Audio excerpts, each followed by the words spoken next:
The rhythmic hiss and click of the mechanical ventilators dictated the heartbeat of the intensive care unit. It was a sound that most people found terrifying, a mechanical substitute for human vitality. But for Evelyn Reed, it was the sound of controlled order. The air smelled sharply of bleach, iodine, and the faint, unmistakable underlying scent of human fragility. It was 3 in the morning, the hour when the world outside was dead, and the world inside the ward was suspended by thin plastic tubes and the glow of telemetry monitors. Evelyn moved through the dim corridors like a shadow, her rubber-soled shoes making absolutely no sound against the polished linoleum floor. She was a creature of the night shift, a woman who had intentionally folded herself into the quietest, least visible corners of the medical profession. She preferred it this way. In the dark, there were fewer eyes to notice the way she carried herself, fewer people to ask questions she had no intention of answering. Her posture was deliberately curved, her shoulders rounded inward to minimize her physical presence. She kept her eyes downcast when walking past the nurses' station, her expression a mask of placid, unthreatening neutrality. Her dark hair was pulled back into a tight, functional bun, secured with military precision but lacking any stylistic flair. She wore the standard-issue scrubs, oversized to hide the lean, corded muscle of her arms and shoulders. More importantly, she always wore a long-sleeved undershirt, regardless of the stifling heat that sometimes built up in the sterile rooms. The sleeves covered the jagged silver scars that crawled up her left forearm, and they hid the black ink of a trident and a medical cross, symbols of a life she had buried under layers of civilian anonymity. Evelyn was a night nurse, a cog in the massive grinding machine of the veteran hospital. That was the story she told, and that was the story everyone believed. Except, perhaps, for Margaret. The senior charge nurse sat at the central desk, the glow of a dozen screens illuminating her deeply lined face. Margaret had been working the floor since before most of the junior doctors were born. She possessed the kind of quiet wisdom that could not be taught in medical school, a sixth sense forged in the crucible of thousands of night shifts. Margaret watched Evelyn move past room 4, noting the economy of her movements. There was no wasted energy in Evelyn. When she checked an intravenous line, she did not fumble. Her hands, though small, were incredibly steady, moving with a fluid, terrifying precision that Margaret had only ever seen in trauma surgeons with decades of experience.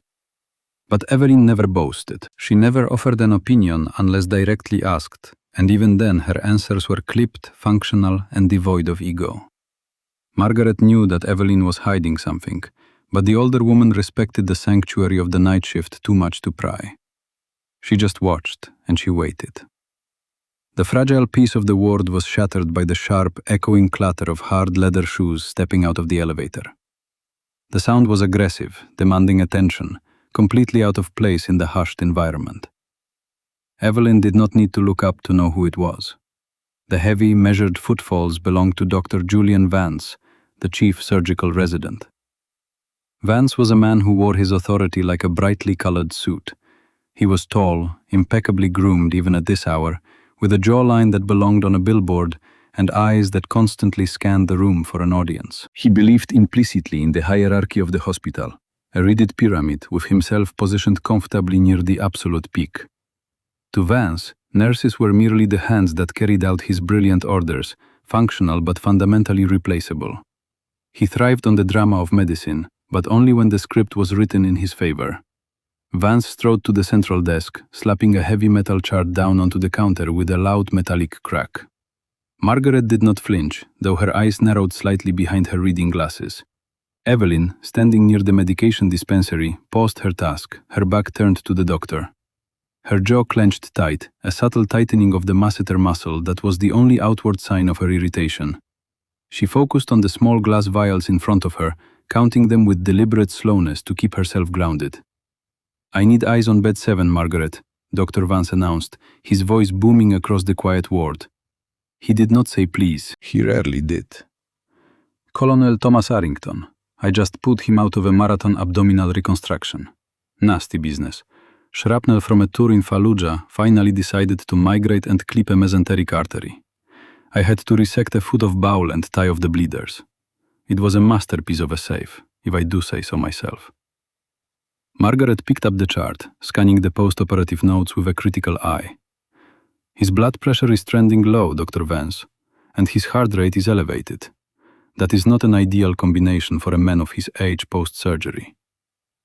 Vance waved a hand dismissively, checking his reflection in the dark glass of the nursing station window. Expected. He lost a lot of volume on the table. We pumped him full of fluids and packed him with packed red blood cells. He is just equilibrating. Keep him on the standard post-op protocol. I want vitals every hour. Do not page me unless his systolic drops below 90. I need to catch an hour of sleep before morning rounds. Evelyn turned slowly. She looked at the monitor suspended above bed 7 through the glass wall of the room. The numbers glowed in harsh green and red light. Heart rate 112. Blood pressure 100/65. On paper it was borderline. Acceptable perhaps for a trauma patient fresh from the knife. But Evelyn did not just look at the numbers. She looked at the waveform on the arterial line. She looked at the subtle, erratic spikes in the pulse oximetry tracing. It was a pattern she had seen 100 times before. Not in sterile hospitals, but in the back of dust of helicopters vibrating with the force of rotary wings, with the smell of cordite and copper thick in the air. The numbers were lying. The machine was averaging out a disaster. She stepped forward, her voice low, quiet, and perfectly level. Dr. Vance. Vance paused, turning his head slightly as if surprised to find a piece of the furniture speaking to him. He looked Evelyn up and down, his gaze lingering briefly on her oversized scraps before dismissing her entirely. Yes? What is it, Nurse Reed? The patient in bed 7, the coroner, Evelyn said, keeping her eyes fixed on the center of Vance's chest rather than meeting his condescending stare. His arterial waveform is dampened, the dicrotic notch is disappearing. He is not equilibrating. He is compensating for active, ongoing volume loss. He is bleeding inside. Silence fell over the desk. Margaret looked sharply from the monitors to Evelyn, her seasoned instincts flaring. Dr. Vance, however, simply stared at Evelyn, a slow, mocking smile spreading across his handsome face. He let out a short, breathy laugh that was entirely devoid of humor. It was the laugh of a man who found the presumption of his inferiors to be somewhat entertaining. Nurse Reed, Vance said, his tone dripping with patronizing patience. I appreciate your vigilance. I really do. It is good that you are watching the squiggly lines on the screen. But I am the surgeon who just spent 4 hours inside that man's abdomen. I visualized the bleed. I clamped it. I sutured it with my own 2 hands. There is no active bleeding. The monitors indicate a narrowing pulse pressure, Evelyn persisted, her voice refusing to tremble, though her hands were suddenly cold. She recognized the feeling. It was the chill of the void, the cold focus that always preceded absolute chaos. His peripheral perfusion is clamping down. If you wait for his systolic to drop below 90, he will be in irreversible hemorrhagic shock. You need to open him back up, now. Vance's smile vanished. His face flushed with sudden hot anger. He stepped closer to Evelyn, using his height to loom over her, a classic intimidation tactic favored by men who possessed more authority than actual leadership. Listen to me very carefully, he hissed, his voice dropping to a dangerous register. You are a night shift nurse. Your job is to push the medications I prescribe, chart the vitals I tell you to chart, and empty the bedpans. You do not diagnose my patients, you do not question my surgical closures, and you certainly do not tell me when to open a patient back up. Do you understand me? Evelyn stood perfectly still. She did not step back. She did not shrink away. She simply looked at him, her eyes flat and dead, like stones at the bottom of a frozen river. In her previous life, she had stared down warlords in the Korengal Valley. She had held the severed arteries of men while mortar shells shattered the earth around them. Dr. Julian Vance, with his gelled hair and his fragile ego, was nothing but a paper tiger who had never seen a real fire. But she could not say that. She had made a promise to herself to remain hidden, to leave the warrior behind. I understand your orders, Dr. Vance, Evelyn said softly, the words tasting like ash in her mouth. Good, Vance snapped, straightening his coat. He turned to Margaret. Page me only if the protocol dictates. I am going to the on-call room. He spun on his heel and marched away, his leather shoes echoing loudly down the corridor, leaving a wake of tense silence behind him. Margaret let out a long, slow breath. She looked at Evelyn, her eyes full of quiet concern. You pushed him hard, Evelyn. He is not a man who takes kindly to being questioned by the nursing staff. He would remember that. I don't care what he remembers, Evelyn murmured, her gaze locked on the monitors in room 7. I care about the man in that bed. He is bleeding, Margaret. I know he is. Margaret hesitated. She trusted her own experience, but Vance was the attending resident. To override him required proof, solid clinical proof that was currently hiding behind borderline numbers. Keep a close eye on him. If he drops a single point below the threshold, we call a rapid response. We force Vance's hand. Evelyn nodded once, a sharp, precise movement. She walked into room 7. The air inside the room was heavy, smelling of the metallic tang of dried blood and the sweet synthetic scent of anesthetic gases. Colonel Thomas Errington lay on the bed, a massive, imposing man reduced to a fragile state by the cruelty of time and old wars. His skin was pale, carrying a faint, waxy sheen that made Evelyn's stomach tighten. She moved to the side of the bed, her hands lightly touching the cold, clammy skin of his forearm. The capillary refill was sluggish. It took more than 4 seconds for the color to return to his nail beds after she pressed them. Her assessment was confirmed. He was shunting blood away from his extremities to protect his core organs. He was bleeding out into his own belly. She looked at the massive surgical dressing covering his abdomen. It was pristine white. No blood was seeping through. That meant the bleeding was deep, pooling in the retroperitoneal space or filling the abdominal cavity without breaching the fascia. It was a silent, hidden killer. Evelyn knew she had a choice. She could follow orders, wait for the inevitable crash, and let Vance take the blame when the man died. It would be the safe thing to do. It would protect her cover. It would keep her in the shadows. But she looked at the colonel's face. She saw the faint, faded ink of an eagle globe and anchor on his shoulder. He was a brother in arms. He had survived the sandbox, only to be killed by the arrogance of a resident in a sterile room. Evelyn moved with sudden, silent purpose. She did not call for help. She did not sound an alarm. Not yet. She walked to the corner of the room and grabbed the red emergency crash cart, pulling it closer to the bed. She unlocked the top drawer, her hands moving with blinding speed. She drew up vials of epinephrine, atropine, and calcium chloride, laying them out in a perfect sequential row on the sterile tray. She primed 2 massive intravenous lines, the thick plastic tubing ready to dump gallons of fluid into the patient's collapsing veins. She checked the suction canister, ensuring the vacuum was strong and the tubing was clear. She prepared an intubation kit, snapping the curved metal blade onto the handle to check the bright white light of the bulb. She did all of this in less than 90 seconds, moving with the fluid, practiced grace of an elite operator preparing for an ambush. Margaret watched through the glass, her eyes widening. She had seen nurses prep crash carts before, but never like this. Evelyn was not just preparing for an emergency, she was anticipating a war. She was setting up a battlefield hospital at the side of the bed. Margaret reached for the phone on her desk, her hand trembling slightly. She punched in the numbers for the blood bank. This is ICU desk. I need 4 units of O-negative blood, uncross-matched. Send to bed 7 immediately. Yes, I know there is no order in the system yet. Send it anyway. Tell them charge nurse Margaret authorized it. Inside the room, Evelyn stood by the bed, her eyes fixed on the monitor. Heart rate 120, blood pressure 95/60. The numbers were sliding down a dangerous slope. She placed her fingers lightly on the cornel's carotid artery. The pulse was Freddy, weak, fluttering against her fingertips like a dying bird. She looked down at his face. His eyes were closed, but his brow was furrowed in unconscious pain. Hold on, Colonel, Evelyn whispered, her voice barely audible over the hiss of the ventilator. Just hold on a little longer. The cavalry is coming. 10 minutes passed. They were agonizing, stretching out like hours. Evelyn stood perfectly still, a sentinel at the edge of the abyss. Then the monitor chimed.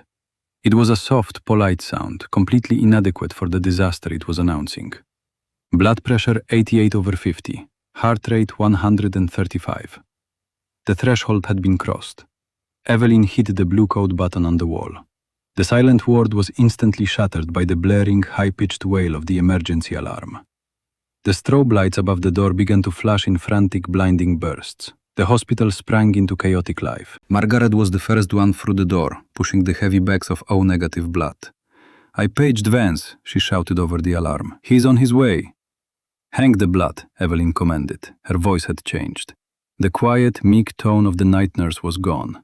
It had been replaced by a low, hard baritone, a voice that cut through the noise and confusion with absolute authority. It was a voice that expected instant, unquestioning obedience. Margaret did not hesitate.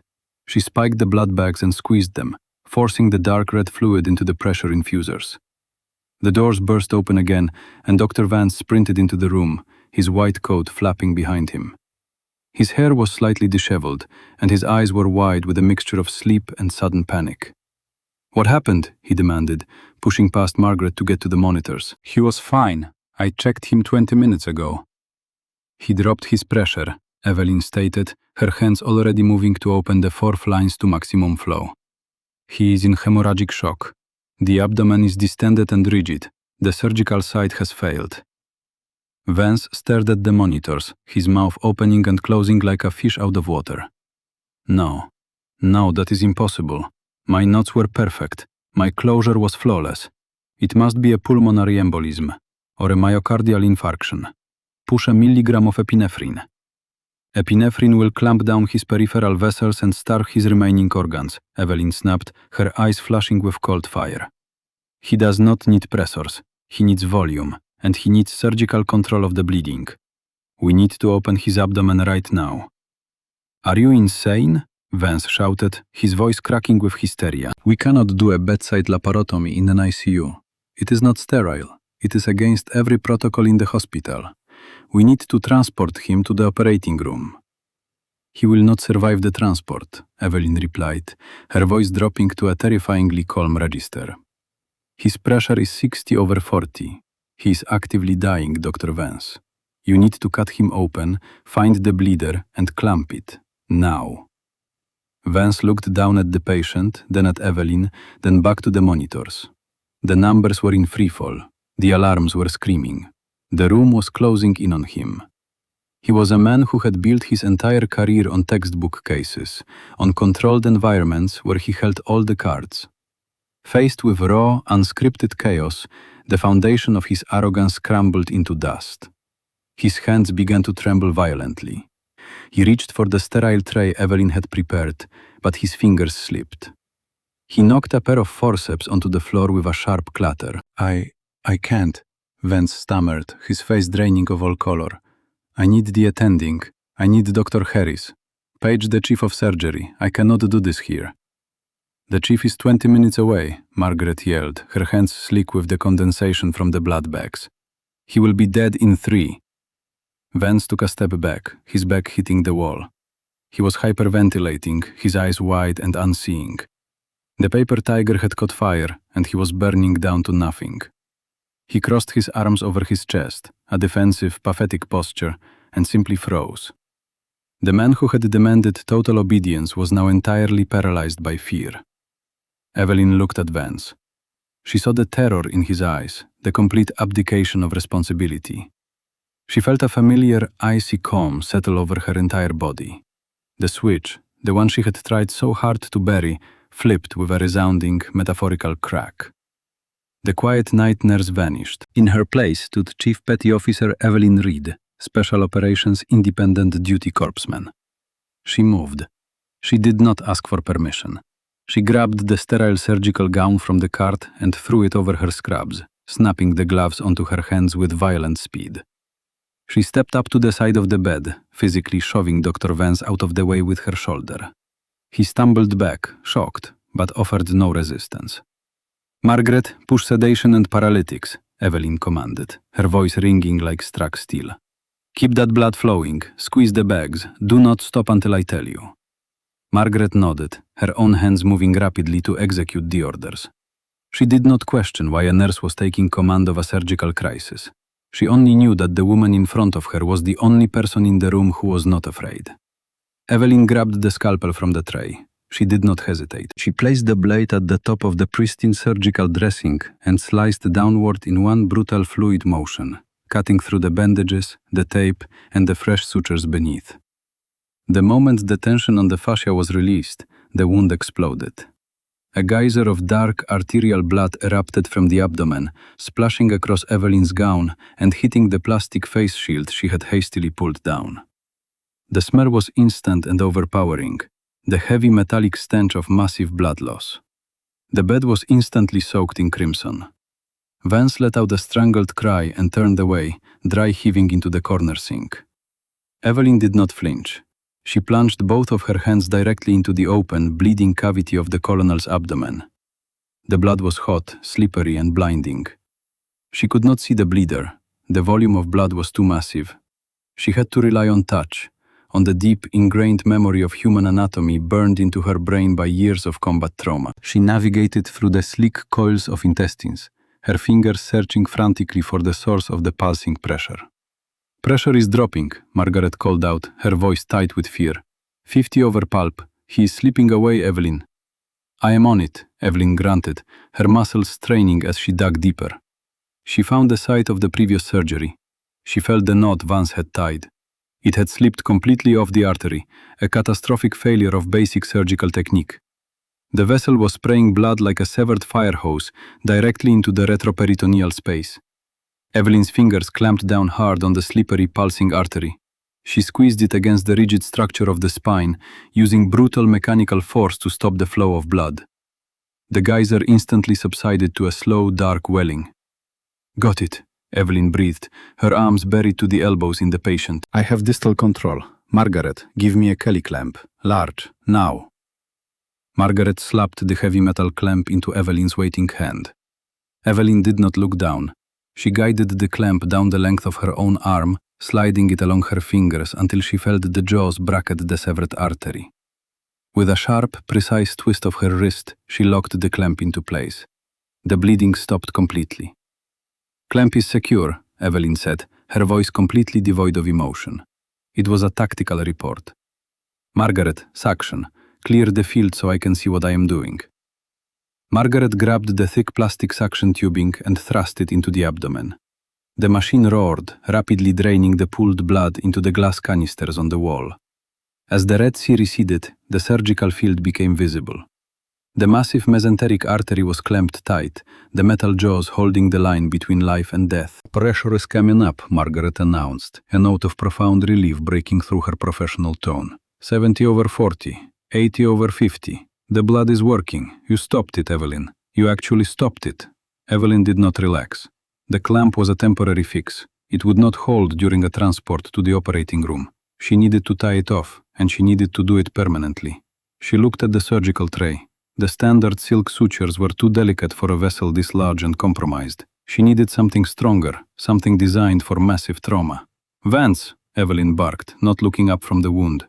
The doctor was still cowering by the sink, trembling violently. He slowly turned his head, his face a mask of utter devastation.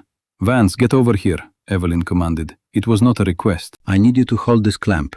Do not move it a millimeter or he bleeds out and dies. Get your gloves on and hold the damn clamp." Vance moved like a sleepwalker. He stumbled to the cart, pulled on a pair of bloody gloves, and approached the bed.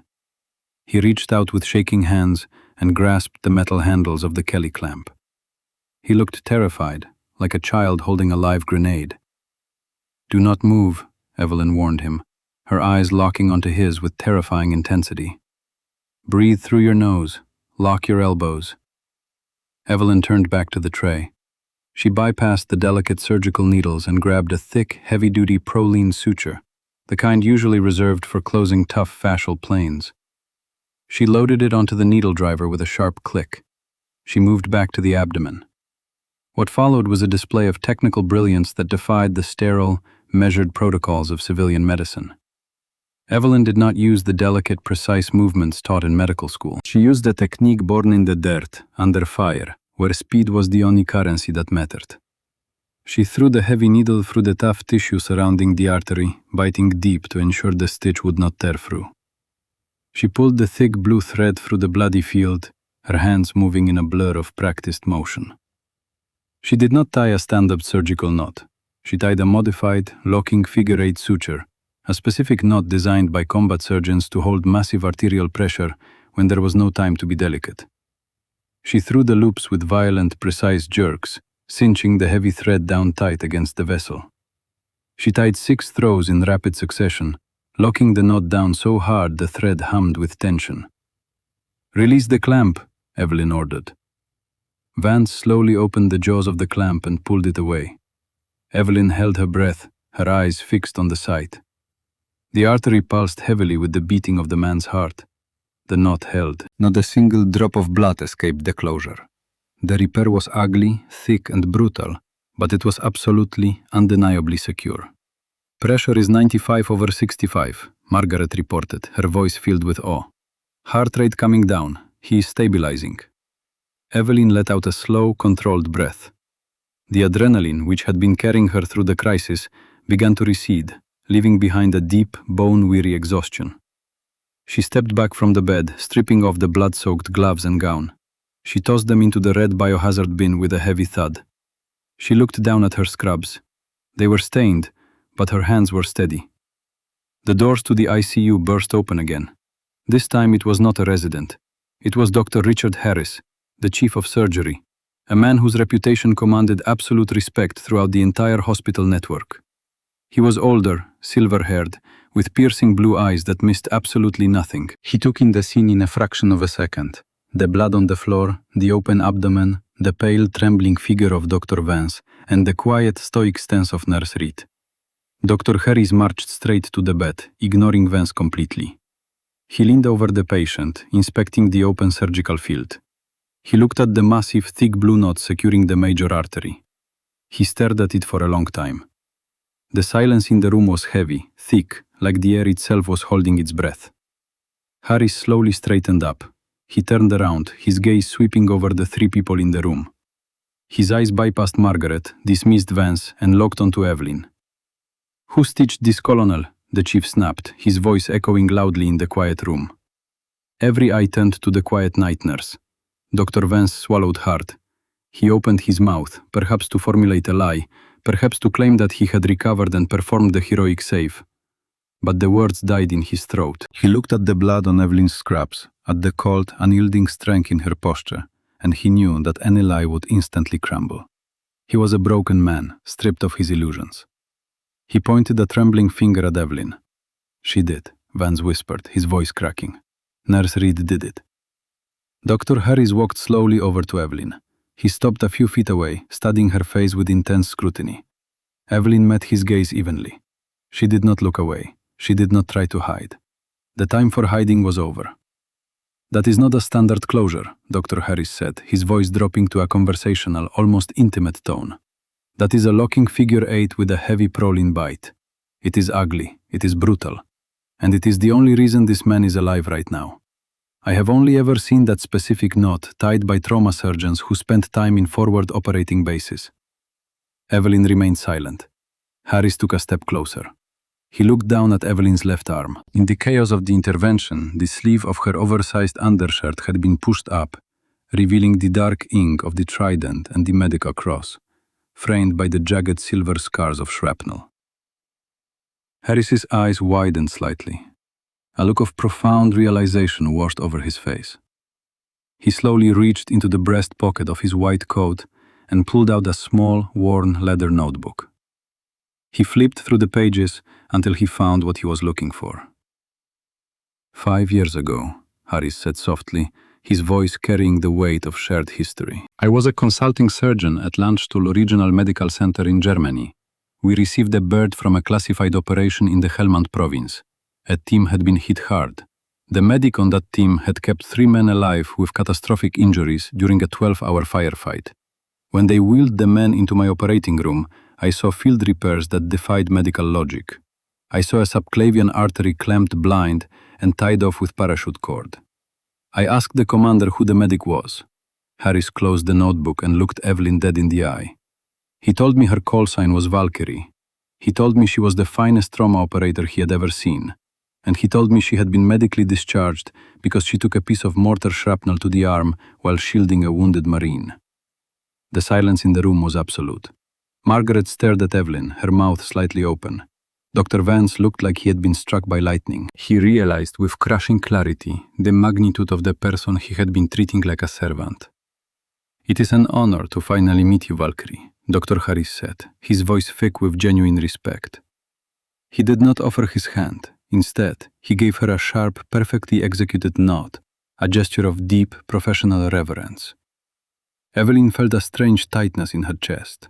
For years, she had run from the memory of that day.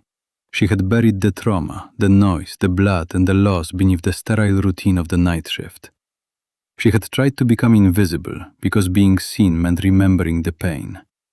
But standing here, covered in blood, having just pulled a man back from the edge of the void, she realized that the skills she had learned in the darkness were the very things that brought light to the world. She could not hide from who she was. She was a healer, forged in fire. "My name is Evelyn Reed, Dr. Harris," she said, her voice steady and clear. "I am a nurse on this ward, and the patient needs to be transported to the operating room for a proper washout and fascial closure." Harris smiled. It was a warm, genuine smile. "Yes, he does. And you are going to scrub in with me, Evelyn. I need someone who knows how to handle a real crisis at the table." Harris turned to Dr. Vance. The smile vanished, replaced by a look of absolute, freezing contempt. "Dr. Vance, you will report to my office at 0800. You will hand in your badge and your surgical privileges pending a full morbidity and mortality review of your catastrophic failure tonight." You froze. You panicked. You abandoned your patient. You are done in my hospital. Get out of my sight. Vance did not argue. He did not try to defend himself. He simply lowered his head, stripped off his bloody gloves, and walked out of the room, his heavy leather shoes making no sound at all as he disappeared down the corridor. He was a ghost, a hollow shell of arrogance that had finally been crushed by the weight of reality. Margaret moved quickly, organizing the transport team that had arrived at the door. They carefully moved the colonel onto a transport gurney, hooking the monitors and the IV lines to the portable battery units. The crisis was over. The order was restored, but it was a new order, built on truth rather than hierarchy. Evelyn walked to the sink to scrub the blood from her hands. The hot water ran red down the drain, taking the physical evidence of the trauma with it. She looked at her reflection in the mirror above the sink. The woman looking back at her was not the meek, invisible night nurse. She stood taller. Her shoulders were squared. The dark eyes that had seen so much death were now bright with the fierce, undeniable spark of life. She reached down and grabbed the cuffs of her long sleeves. With a slow, deliberate motion, she rolled them up, exposing the jagged scars and the dark ink of her past to the harsh fluorescent light of the hospital. She did not need to hide them anymore. They were not marks of shame or trauma. They were the credentials of a warrior who had learned how to heal. She dried her hands, turned away from the mirror, and walked out of the room to follow the patient to surgery, stepping confidently into the light. Sometimes, the most profound strength in the room is the one that makes the least amount of noise. We live in a world that often confuses volume with competence and arrogance with authority. We elevate the loud, the boastful, and the heavily credentialed, while overlooking the quiet, steady hands that actually hold the world together when everything falls apart. But true competence does not need to shout. It does not need to demand respect or belittle others to feel powerful. True competence is forged in the shadows, in the grueling hours of unseen practice, in the painful lessons of failure, and in the quiet resolve to simply be better. It is the willingness to step into the chaos when the paper tigers freeze, to act decisively when others panic, and to carry the weight of responsibility without demanding the glory. Evelyn Reed hid her light because she thought it was a fire that would consume her, but she learned that her fire was the only thing that could keep the darkness at bay. When you find yourself in a room full of loud voices, remember the quiet professional.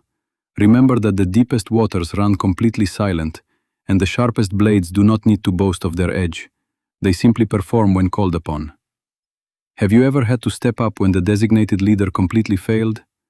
Have you ever had to reveal a strength you kept hidden just to save a situation from disaster? Tell me in the comments, who is the person who listened to you when no one else would? Who saw your true worth before you had to prove it in the fire?